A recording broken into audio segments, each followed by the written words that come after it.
the Senate on Thursday delivered back-to-back rebukes of President Donald Trump's embrace of Saudi Arabia, first voting to end U.S. participation in the Saudi-led war in Yemen and then unanimously approving a measure blaming the kingdom's crown prince for the ghastly murder of journalist Jamal Khashoggi.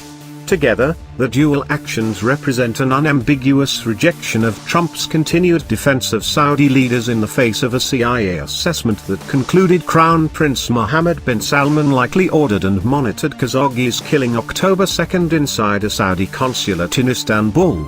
It suggests a bipartisan majority of senators will pursue broader punitive measures when Congress regroups next year, including sanctions and a halt to weapons transfers, despite the administration's objections.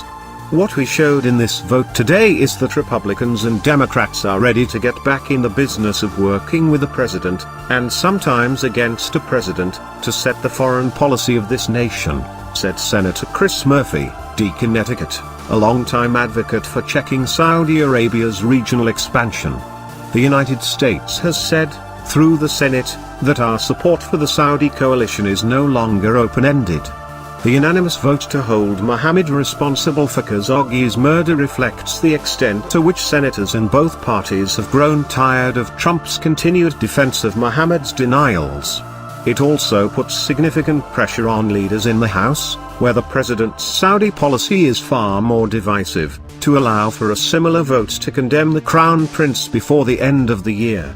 Earlier this week, House leaders maneuvered to block rank-and-file members from forcing a vote on any Yemen-related resolutions, an attempt to stop the Senate's effort to curtail U.S. involvement in the Saudis' military campaign by invoking the War Powers Resolution.